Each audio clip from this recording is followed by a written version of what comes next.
Hello, everyone, and welcome to the It Factor show. Today, I am joined by a gorgeous woman on the outside, but even more gorgeous on the inside. She has had quite the career as an actress.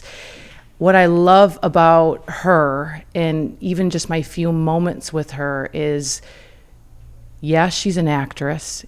She is filming and doing so many epic red carpets and all these things, but her heart is for people, and she really wants to have a profound impact on the hearts of others. And I will tell you that a few years ago, she died. She died for 3 minutes, and we're going to dive into that here today and how that has shifted her and her life. But I just want to welcome you, Danielle Vasinova, to the It Factor show, and thank you for joining me. Thank you for having me. Girl, how are you? How are you? I'm doing. Yeah? Yeah. It's a good day. Today is a good day. It's a good day in LA, right? Yes. Oh my gosh. Well, I've heard so much about you. Hopefully good things. All good things. No, you're amazing. You're amazing. So tell me, you've been an actress for how long? I started when I was a kid. I was just a farm girl. I grew up riding horses. I love that. I was on a farm, and when I was 13, I was a reluctant cheerleader, let's say. And I was always painfully shy. And another girl, she kind of dragged me to auditions, and I ended up getting on the squad. And cut to, we had a competition at a local mall, and a scout from New York came up to me, and so she wanted me to come down there. I asked my mom if we could go to New York, and we did, and I ended up getting signed. And then I started in the print editorial world, and kind of one thing led to the next, and then I became a Patriots cheerleader. And then a couple of my friends were going out to LA, California. They were going actually up to Santa Barbara, and I didn't realize that Santa Barbara and LA are like very different worlds, right? Yeah. Anyway, my mom worked for American Airlines, and she's like, "Oh, these two good-looking people came up to the ticket counter." She was at the ticket counter that day, and they were going out to LA, and she's like, "My daughter just left for LA," and so the woman asked, "What for?" And so she told her, and she's like, "All right, well, here, give her my card. I cast for Young and the Restless." And so I called her, and I was in Santa Barbara, and she's like, "All right, well, call me when you get to LA." I'm like, the next day, I'm like, pew! I called the one person that I knew in LA, and I crashed on her blow-up mattress. And I called the casting director back. She's like, "All right, come in tomorrow." And I did, and we talked for like 2 hours. And she gave me a set of sides, and I read them. And she gave me an adjustment, and I did it again. And then she goes, "All right, you want the part?" I'm like, yeah. Twist my arm, right? And so she's like, "All right, go to wardrobe. You be here Monday at 6 a.m. Back to CBS." I was like, "Oh, wow, this is pretty amazing." Little did I know that most jobs don't happen that way, right? Oh my gosh. And that was the beginning. That was really the beginning for me. Wow. So you just roll up in LA. Yeah. Get discovered, basically. Yeah. So how long were you on the show? No, I just did a couple episodes. Yeah. And then reality sunk in. And then I had to get an agent. And then I had to get a manager. And I realized all jobs weren't that easy to get, Uh-huh. And so then it was, I got kind of smacked with reality. Yeah. So what did that look like? It was hard. Yeah. I mean, it's still hard. It's Yeah. still a roller coaster ride, and a lot of ups and a lot of downs and a lot of ins and outs, and it's like a bucking bronco. Mm-hmm. Yeah. Yeah. Oh my gosh. And then so now we're dealing with a strike. Has that impacted you? Well, then we had COVID, and then we have the strike now, and you just realize, the fragility of the industry, right? And it's like, okay, yes, I love to do this, but there's more to life. Right? There's more there. Like what? I mean, I think that I love to do that, and I love to create, and I love to be around creators. And I think it's a tremendous platform But I think that, ultimately I'm just a farm girl, trying to learn these big city ways. And if I, have come a certain amount of distance in my life, I'd hope to be somewhat of an inspiration to others, Mm-hmm. Yeah, and you definitely are. You're in the pursuit of your dreams. And when we were off camera, it's like we're all kind of laughing because none of us, we all have bigger goals, and we feel like we're not even like, we're so far away, right? Yeah. But that's why God made you so unique, and I want to breathe into your courage right now, because you have so much courage. Mm-hmm. And it's in the pursuit, and you're pursuing it. And most people will never dare to try. Mm-mm. And you've been daring your whole life to try. Mm-hmm. Wow. Let that minister to your heart right now, because that's, to me, that is... You're going to make me cry. It's so inspirational, truly. And so with what maybe comes natural to you is just to be a woman who doesn't give up, Sorry. No, girl, I love tears. It's so beautiful. It comes natural for you. I think you're gritty. You're my farm girl. It's gritty. Yeah, I'm like a tomboy. Yeah. Tomboy, girly girl, right? But what would you say, where did that come from, of like just the get up and go, keep trying, failing, getting it back up, getting rejected? My dad got me my first pony when I was 3. And I think that, I would always, they call me lead butt, right? I would take her down to the end of the field and spin her around and, use my crop or whatever. And, yeah. Run her down to the end. And sometimes I would stay on and sometimes I would fall off, but I think it's the old adage of just, you fall down, you get back up. Mm-hmm. You get the wind knocked out of you, you keep going. Yep. Yeah. No. It's like you fall on your butt, but it's like you just bounce back up. Like that. That's just really how I see it. Yeah. And even though we're in different careers, right? Like I'm a speaker, I've been in sales, you're an actress. It's like, it's the same thing though. We go for, there's actually a book called Go for No. And like, that's like, Go for no? Yeah. And it's like, not like we want to know, but right. but it means like it's a numbers game. It's like you have to give yourself enough time to like actually get momentum or get the yes. Like you can't just expect. Well, they say an overnight success is 15, 20 years in the making, right? Mm-hmm. I mean, it doesn't a lot of times happen overnight. Even if you get those certain wins, like I got the win on Why Not Young and the Restless. But then it's like, okay, then it's like you fall down and have to get back up again, because that's not, it's like one step forward, 2 steps back, right? Mm-hmm. You just have to have perseverance to keep going. Mm-hmm. Mm-hmm. Yeah. What was a moment for you where you're like, wow, this is actually happening? Like,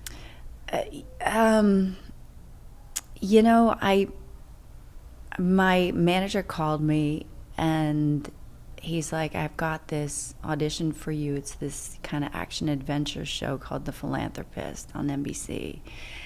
And Jeannie Backrack's casting it. And I had never read for her before. And it was like 1, 2, 3, go. It was like same day audition, like memorize your stuff, let's go, And I don't know. I had just dyed my hair blonde. I know that sounds so weird. Like I'm not really a great blonde, but I had to do it for this other job, and I was feeling really off and really insecure about it. No, totally. They had fried my hair, my scalp was like peeling off and whatever. Anyway, I was like, all right, screw it. I'm just gonna go in for this audition because it seems like it could be good. And she read me, gave me an adjustment, gave me another adjustment. So I did it 3 times, totally different ways. And I left, no idea, right? You just leave the audition, you just let it go. And my manager called me at like 6 o'clock. He's like, your passport's up to date, right? I'm like, yeah. He goes, that job that you went in on, you booked. He's like, you leave for South Africa on Sunday. I was like, what? It was a Friday. I was like, okay. And I remember going to the airport, and I like Paulo Coelho. I can never say his last name. Coelho? Yeah, Coelho. yes. Paulo Coelho. He was the author of The Alchemist, a bunch of different books. And there was this book that kind of popped out at me at the airport. It was called The Winner Stands Alone, because I was like so scared. Like I felt like I had won, because I'm now going to do a show for NBC, and it's with James Purfoy and Nev Campbell, and it's in South Africa, and and I'm traveling there all by myself. And so that was a point when I felt like I had reached a point where I had been wanting that for so long, but I was also petrified and also so scared and like just freaked out because I was alone traveling across the world, right? Oh my gosh. So what was it like when you like got on the job? Like, how long were you there for? I was there for a month. Wow. Yeah. Wow. It was amazing. I mean, it was wild because I had a lot of I was filming, but then on the downtime, a lot of the other actors and whatnot had different schedules, so we couldn't really hang out. So I ended up making friends with my massage therapist. Yeah. And she took me out the wine tasting in Stellenbosch, and I went out to Robben Island, and I saw Nelson Mandela's jail cell, and just explored and it's the most beautiful country, but there's so much political unrest between the blacks and the browns and the whites. And I visited the townships, and I saw so much. Yeah. Oh my gosh. So then after that, you come home and you just get a gig right away, or what's... No, then I went dry again. I thought like, oh yeah, this is great. I'm off to the races again. Couldn't book a job to save my life. It took me probably another 9 months after that. So to book another job. The in between, what do? Do you work? Cry. No, just kidding. Yeah. I mean, geez.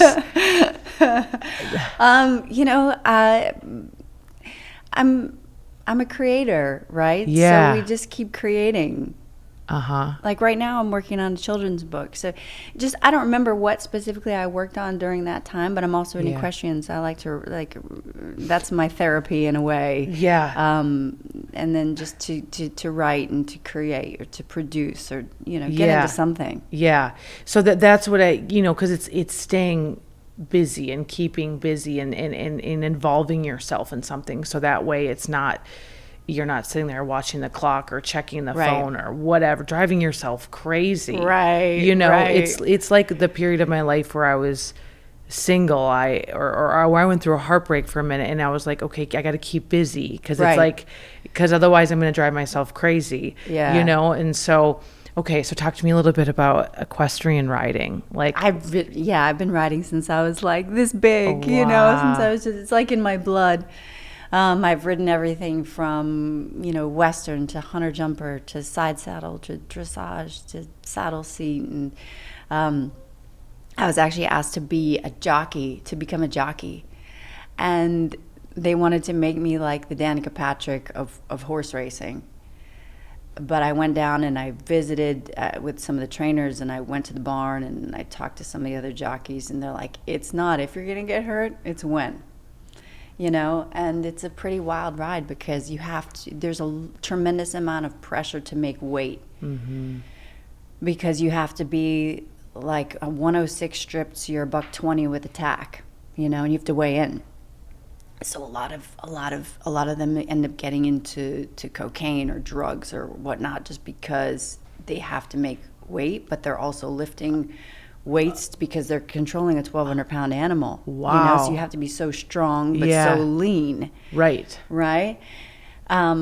So I was just like, man, I don't know if this is for me. I think I'm just going to keep riding, but I don't think I want to go into the race world as a jockey. Right. Yeah. Yeah. Yeah. So I passed, and I just kind of, carried so you on just with riding. kept it as a love, and Yeah. And did you have falls? Did you? All the time. Yeah. Oh, yeah. I mean, I used to jump like 6-foot jumps. And like one time I didn't give my horse enough leg. And so I went over the jump and my horse didn't. I've had a lot of those. I've had a million falls. Oh my gosh. But yeah, I'd love to get into like barrel racing or do some cutting or something like that. Oh, you're a wild one. Yeah, this is cool. Yeah. I have a rebellious streak for sure. Yeah. Oh my gosh. Like I said, I'm a tomboy girly girl, so I like, I know how to ride tractors and three-wheelers. So how has that been like being in LA? Like, it's great. Yeah. Yeah, it's great because you kind of have the best of both here, right? Yeah. Yeah, you do have that. We can go to Malibu, we can go ride. There's the equestrian center, or you can, go to Grauman's and get duded up and try to look pretty. Yeah. How has it been like finding or having friends here? Like in the industry, do you have industry friends or? Yeah, I have. I've been lucky enough and a lot of my friends have moved away, unfortunately. Since COVID? Mm-hmm. Yeah. Yeah, and so that's been tricky. So I still maintain those friendships, but it's different when they're long distance. I know. It's I'm for the girls, and so I love empowering women and women who are empowered and who inspire me. But I think, sometimes here it's a little fly by night. I think sometimes, it's some relationships are kind of more fair weather. Yeah. Yeah. And I like real. Yeah, the depth, which totally, me too. I grew up in the Midwest. Yeah. And so if it's surface, I'm like, it's not going to like, And we live in a transient area, you know what I mean? People are coming and going. And I just wondered, like, in your industry, like, have you had to guard yourself from certain things or? Well, sometimes you don't know why people want to be friends with you, right? Sometimes there might be ulterior motives. I've seen it all. I've been through it all, you can tell. Yeah. Usually. Yeah. Where do you? Not always right, but I think I have a pretty good gut. Yeah. And so do you just not entertain that if it's like gonna go? Yeah, I mean, I'd rather have quality over quantity. Yep. Yeah. No, I agree. And I totally relate to you. We had a lot of friends move out or move, during COVID, and you're like, no, they all went to Texas. I know, Florida, Texas, Nashville. Yeah. I'm like, no. I know. Oh my God. I'll come visit you. Yeah. So where do you find your fulfillment?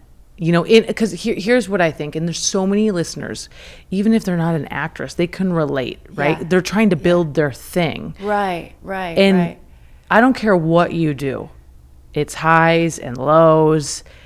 And for me, I've had to learn, like, not to let my highs be too high and my lows be too low. Like, I need to be the rock in the river. I got to be steady Eddie over here because otherwise I'm going to get taken out. Oh, yeah. No, I mean, I've dealt with anxiety and depression and PTSD and, every color, every letter of the alphabet. From what? Well, just... past relationships. I was in a relationship with a very narcissistic personality, I guess you could say. Mm-hmm. How many years was that?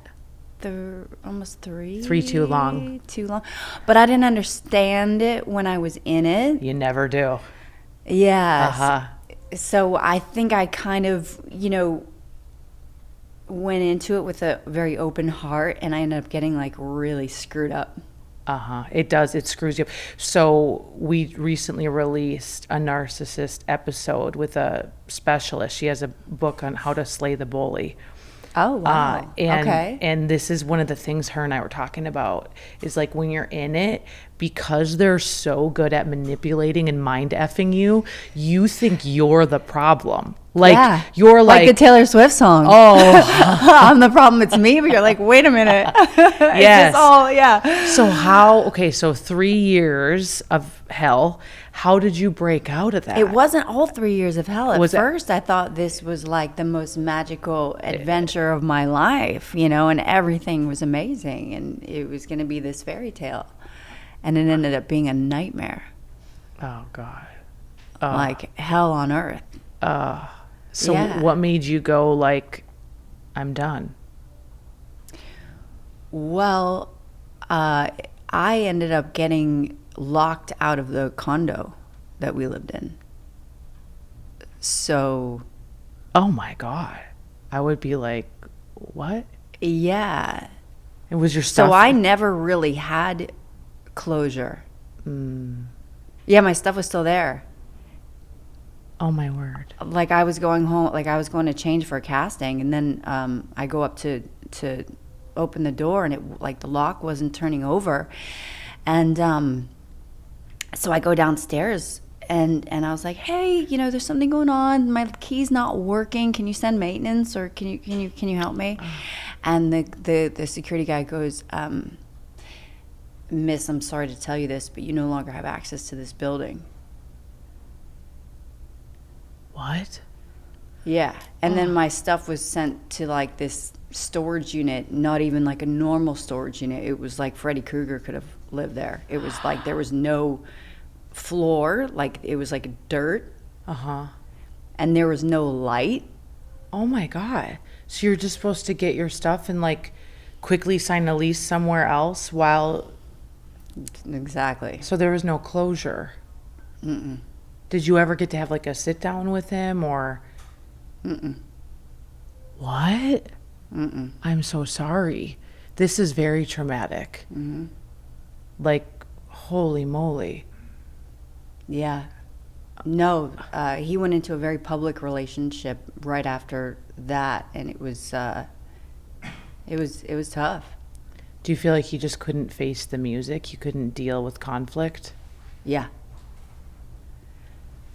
Oh, man. I think that there was things underneath the surface for a long time, and I think there's a lot of issues there. You know, he had a lot of money, and he would always say, you know, oh, like, babe, like I'm so empty and hollow and alone, and like make me feel really bad, and always want me to be there for him.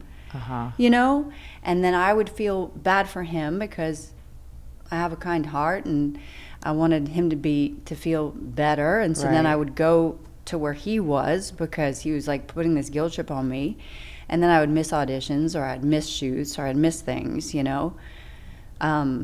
But it was always me kind of being there for him, and I ended up suffering for it. Yeah, it wasn't reciprocated. Right. Like, it wasn't like, you're my queen, let's have a healthy relationship. It was... Let's build something. Yeah. It was more, no, you're here for me. Like I'm the king. Oh, God. How have you recovered from this? I don't know. Or is it an ongoing process? Are you still Day by day. day by day? Have you met anyone since that has been great, or hashtag worth it? You know, we live in LA, so it's Yeah. slightly challenging. Yeah. You know, I've met a few people along the way. One of them ended up being a really bad alcoholic, so there was that. Another one, a long distance relationship, and so that's, you know, TBD, Yeah. right? Yeah. But I would love that. Yeah. I love love. Amen, girl. What have you done to like minister to your heart, or like try to heal through this trauma? This is traumatic. It is. I'm so sorry. First of all, I'm so sorry. It's not just like we're over. I mean, that's a. I feel like we're in a therapy I session. know. I'm like, oh, I'm But a I'm- mess. You're a beautiful mess, and you know what? You're ministering to a lot of people right now, because we've all had rejection. And sometimes it's so loud and it's in your face, and it's so in this weird way. So I had rejection when I was born because my dad left my mom to care for me, and he wanted a boy and I was a girl. And so like that spirit of rejection plagued me for so long. Did you feel that? Like Yeah, growing up, did like you feel I felt like I I you felt didn't want me? exactly. I felt a void, and I felt like I had to achieve to get love. And so I had to get that spirit off of me and know that I am love. No person is ever going to fulfill you, sustain you. You're already worth it. And you are. Do you go to church? I go to Oceans Oceans in Orange County. Do you know that's where we go to church? No. Yes, with Pastor Mark. What? When did you start going there? Like earlier this summer. Oh my gosh. Seriously? Why have I never met you? I don't know, but we need to sit together. This is so cool. That's so weird. I was going to say you should come with that. How has it been since you started going? That's great. It's magical. It's like my friend brought me there. Well, I had went to Stagecoach, and my friend was like, I met this guy, and he's like, you need to just come with me. He's like, this church is not like anything else. And he didn't really tell me, and I was used to, like, I grew up Catholic, and I went to like kind of more of a traditional church, so to speak. Same, and yeah.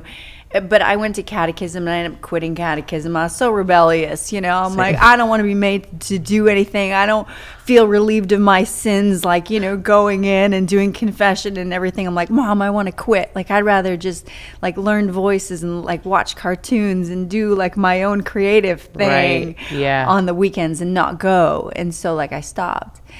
And so anyway, this was like a reintroduction back into church when my friend brought me to Oceans. And I was kind of like, well, all right, let's go. Like I was kind of reluctant, but I was like, okay, let's just give it a go.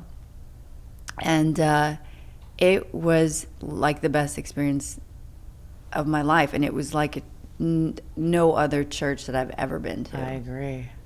Oh my God. And I didn't know that so much love and so much inspiration and so many miracles and magic could come underneath that tent. Right. You can feel the Holy Spirit under that It's tent. wild. It is wild. That is so. It's like a vibrational energy. It's like nothing else. Mm-hmm. Oh my goodness, this is so cool. Do you go to the 9 o'clock or the 11? 11. Okay, this is why I don't get up early enough on Sundays. Okay, we're making you get up at 11. Yeah. Well, because I live in LA, yeah. So I have to drive. Unless I stay at a friend's or something down there. This is so cool. So you guys go to the 9 o'clock. Yes. Okay. And we started going in like February, and it's just been so not long before me. Yeah. Really. Okay. Yeah. Oh my gosh. And how has it been? What have you discovered from going there? I think an inner strength. Yeah. That I needed to reconnect with. Yeah. Yeah. Rediscover. Mm-hmm. Community. Mm-hmm. I think, during COVID, and I think with the strike and everything else, I think it can be very isolating. Yeah. Yeah. I mean, the life of an actor can be, everybody thinks, it's glitz and glam and whatnot, but it's a lot of loneliness because you're, preparing your craft and what you're to do, and you're kind of alone in that process. Or now we don't even go in for auditions, and so it's like everything is self-tape, and so you're alone doing that again, right? So I think, to have that sense of community can be very inspiring and very grounding. Mm-hmm. Yeah, we're not meant to do it alone. Right. And even if you are an independent woman or you're self-disciplined, and that's what I constantly have to tell myself, that because I am an independent. Like I could be with my book and like in my house with my coffee, and I am so happy, and like days can go by and it's like, no, you should really like go to coffee with a friend, or you really need to get out of the house. You actually kind of need people, Emily, because I love to think and do, and same with, I'm a creative. But it's balanced, though, because sometimes you need to go inward in order to expand. Yeah. So, but it's balanced, right? Yeah. I think for me with my faith, it's really made me understand like I'm already worth it. I'm already I already have all of everything I need. Right. Where when I wasn't focusing on my faith, I was constantly looking for the outside validation. Right. And that's so soul sucking, Mm-hmm. And so, well, it's a world, it's like, oh, Instagram, how many followers, what's this, what's that? It's this whole outside validation type of world that we live in, mm-hmm. which a lot of the times is not healthy for your mental state. No, right? Not at all. It's you're looking for the applause of people you don't even know. Yeah. And meanwhile, you're suffering in silence. Right. It's awful. Right. Oh, I love this is so cool. And for those of you listening, Oceans is a non-denominational church you can watch online or come join us in OC. Okay. Mm-hmm. Okay. So cool. I've got to get up earlier and come to the 9 with you. Okay. We'll just get you extra coffee. You let me know. Okay. And speaking of like coffee. Okay. So that was my horse that I rode. I just went on sorry to interrupt you. No. But I was like, oh, my horse, coffee. Oh. I went on this place called Horizon Horseback. They invited me to go on a safari in Botswana. And I flew into South Africa again. I have this weird thing with Africa. Yeah. But anyway, my horse's name was Coffee, that I did this like 5 hours, 6 hours a day for like an entire week in Africa. So cool. I've done work in Uganda. Oh, wow. I love Africa. Yeah. There's nothing like the safari. Oh, yeah. Did you go on a safari there? Uh-huh. On horseback? No, I was like in an open truck kind of thing where the lions were roaming and the giraffes were popping their head in, and you were not at Disney, and it was like, okay, they can get you. And they can come pretty close. This was late night going, and the guys were, and I thought it was like, oh, I'm gonna do a whole thing with this. So I wore this like dress thing with this straw hat, and I'm in this thing, and I'm like playing the safari part. Right? I mean, I needed butt pads because we were bouncing so high in this. Oh yeah. And I was like, okay, I am scared right now. Like, but am I gonna die? But it was exhilarating at the same time. Yeah. Oh my God. So what I wanted to ask you and why it was like coffee. is like you look amazing. Like you've obviously you have to be in shape for what you do as a rider, as a model, as an actress. Girl, I was not in shape for that Africa trip. Let me tell you. Speaking of butt pads, I was hurting. Advil was my best friend. Yeah. Oh, I bet. Oh my God, there was no amount of preparation that I could have done for that. 6 hours a day for a week straight out in the bush in Africa. It was oh my gosh, legit. Wow. Yeah. So what do you do for your health regime, your beauty regime? You're on the cover of beauty magazines, like. Yeah. I just found out we got the cover of Vogue coming up, so yeah. Yes, queen. Yeah, yes. It's gonna be good. We have to go down to Mexico to shoot that coming up. But yeah, no. I mean, look, I don't know. I'm like that Rolling Stones song, No Satisfaction. I feel like it's never good enough. You know what I mean? I feel like I could always do more or be better. I think that, I try to live every day in a healthy way, right? Like just simple things. Sweat once a day. Yeah. Whatever it is, Could be riding horses, could be going for a walk, could be going for a run, could be going for a swim, could be doing Pilates, whatever. Just something. Sweat once a day. Mm-hmm. I try to eat a Mediterranean diet, like very, healthy. Same. Try to be healthy. But then sometimes, listen, if you, want to go to like Jelena and have a piece of pizza, sometimes you got to do it. Yeah. Yeah. Has it ever been hard for you in the Hollywood scene? Have you ever had a problem with it? Or like, have you ever tried to? I never had like bulimia or anorexia or anything like that. I think more as a kid, I never got to do runway because I never grew to be, 6 feet tall. So my world was always more like lifestyle, print, editorial, that kind of thing, which I think lends itself to a little bit of a more healthy, way to go about things because you don't have to be way skinny. Yeah.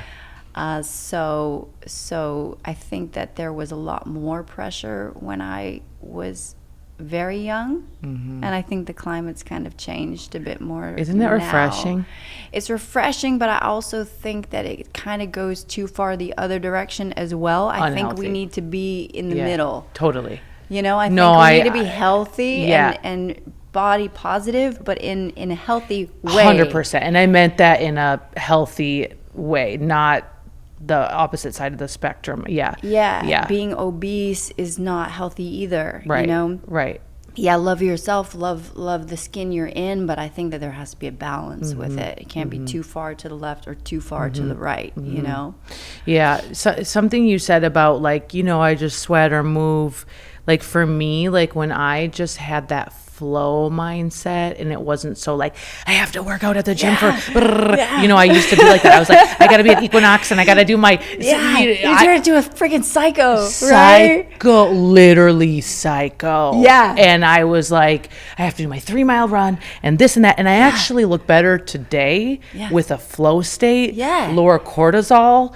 Yeah, because you tax your adrenals if you're like going nuts and your cortisol level is out of whack. Everything it's just we're not men, you know, we're not linebackers, right? And so I gotta say that because I get so many messages about like health, fitness, whatever, and it's just like just move and don't put so much stress, which is gonna make you inflamed. And like, you know, mix in some yoga, or do like yoga lattes. You know what I mean? Or walk. If you don't feel like going to the gym or doing anything, just get outside and just walk. Yeah, that's right. Yeah, move. Yeah. Oh, so good. I want to switch gears on something so deep that happened in 2019 was COVID? Yes. So, oh my gosh. Yeah, 12/12/2019. I was like one of the earliest cases. Okay.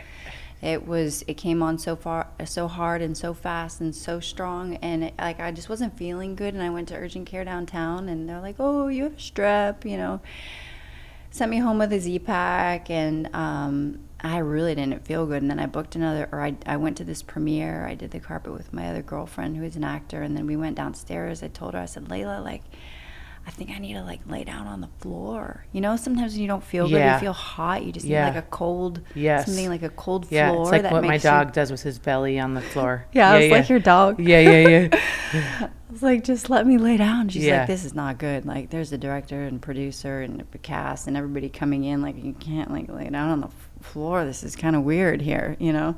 Let's get you an Uber and get you home. Went home. I had booked a job for MGM, an MGM commercial the next day, and I was supposed to drive back because I needed my car. And I woke up and I felt like I couldn't walk. And I actually had my Uncle Rob, my brother lives in Vegas, and I had my Uncle Rob fly in to help him because he was having he had kidney stones and he was getting them blasted. And he ended up having to come. He flew in, drove my car back. He wasn't even there for my brother's deal. He came to get me. I was like, I got very sick on the way back. They had an IV drip waiting for me when I got to Vegas. I felt a little bit better, but like at 2:00 in the morning, I woke my brother up and I go, we got to go to the hospital. I said, I think I'm going to die. He's like, oh, you know, get your boots on, get your coat on, da-da-da. And I'm like, you don't understand. I'm gonna die. We got to go. It was like chilly. It was, December 12th. It was wintertime in the desert. And ran me over to the closest hospital. I went inside, and by the time he dropped me off to go park the car, and he said it was like a scene out of a movie. He said all of these people were like running down to the end of this hallway that was illuminated. The one room was the only room that was illuminated, and he saw this girl get on top of me, and she was like pumping away, and he saw the things go, and then gone. 3 minutes. 3 minutes. Done. Finally, no heartbeat. I guess her name, my brother found out her name was Ruby, and she's the one that got on top of me pumping, and she finally got the heartbeat back. They transferred me from St. Rose to San Martin, and I had complete organ failure. They had to induce coma, cut a pericardial window, put 2 lung tubes in my sides, and I was there for like a month. I didn't get discharged until New Year's. So almost just under a month. And like my mom flew in from New York and they couldn't tell her that I was going to make it. They didn't know. And it was pretty crazy. I left the hospital at 90 pounds. What? And I had to relearn how to walk. I couldn't walk. I had to relearn everything. I couldn't really work, you know? It was Right. like, how do I even get back into life? In your energy, how could you even have the energy to like go through the day? Yeah, it was weird. It was definitely challenging because my mind was there. Like I had such a strong spirit, you know, and like this drive from I don't know where, but my body was just.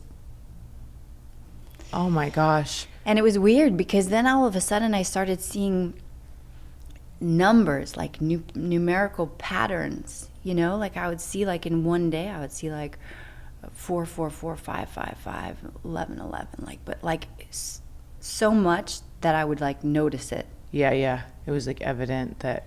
Yeah, it's just very weird, you know, and then I was like, okay, well, you know, he didn't let me go just yet. He right? didn't. And so why? Right? Right. Like, what am I here for? What am I What's here my for? purpose? And Yeah. so have you had any answers with that? I don't know. I'm still, you know, I guess maybe this is part of it. Maybe every day is part of it, you know? How have you like changed the way you live day to day? Do you feel like a more sense of gratitude? Do you feel Oh, yeah. more peaceful? No, I don't feel more peaceful actually You at don't? all. I Yeah. feel like I want to do everything. Well, okay. I feel like, you know, I don't know. I feel like I'm trying to find out why I'm here and what I'm to do, and I feel like I don't take any one day for granted. And you know, you just really realize that every day is a gift, and there's such a tremendous amount of beautiful people and adventures and things to do and ways to give back. Yeah. Mm-hmm. Oh, it's beautiful.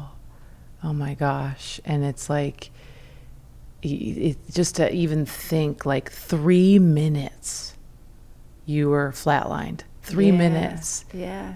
And God gave you a second chance, and it wasn't your time. And now you're on this, and we all are. I don't care who you are or what you do. We're all living this life where we're like, what am I supposed to do? Yeah. Right? Yeah. Well, you know, but I it's really when you have the courage though to lean in and go, make it known, reveal it to me. Right. And sometimes it doesn't come like, ooh, today, right in your face, but it comes through different ways. It comes through signs, miracles, and wonders. Yeah. And your is a miracle what happened to you. And something needed to happen to shake. And it's shaking you to make you come alive in a different way. And, you know, I always say people are portals, and sometimes God sends earthly angels to us where it's like somebody says something or introduces you to a great place of worship, oceans. And it's like, if you really look at what's happened since the flatline, it's like he's arranging all the earthly angels, all the things, you know? Yeah. And you don't know how things are going to come about, right? Like I think that somebody from Dr. Amen's clinic referred me to you. Mm-hmm. Yeah. Or you to me or whatever. Yeah. And you can't write that. No. You can't predict that, you know? Right. And so things just, like you say, maybe there's a greater plan. There is a greater plan. And it's learning to trust. Trust. It's trust. And whether you know it consciously or not, I feel like you've had to trust this whole career, everything you're doing. Like, oh yeah, because I always said like, oh no, like if people go to Vegas, I'm like, oh no, I'm not a gambler. Like I don't, you know, whatever. But truly, like I gamble with my life. Yeah. Oh yeah, girl. With my career, with everything, because nothing is guaranteed. Yeah.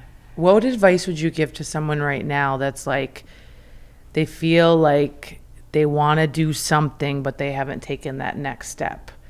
Like they just, their head hits the pillow every night and they're like, who was that quote by? It was like, you don't have to see the whole staircase, just take the first step. MLK, baby. Neil Donald Walsh? Or, no, Martin Luther King. Okay. Yeah, that's so good. Yeah. So I think that, you know, there's a little bit of solace in that. Mm-hmm. Beautiful. I'm so proud of you for showing up and sharing your vulnerability, because I know that your vulnerability is your strength, truly, and you're leaning into it right now. And I'm so excited to see what God is going to do in your life in this new season.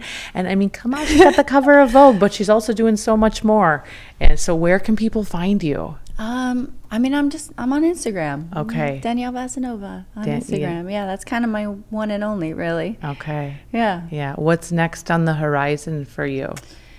Well, I'm doing a children's book about my grandmother's from Praha. And, you know, she was the only, most of my family is in aviation, but she was the one artist in my family.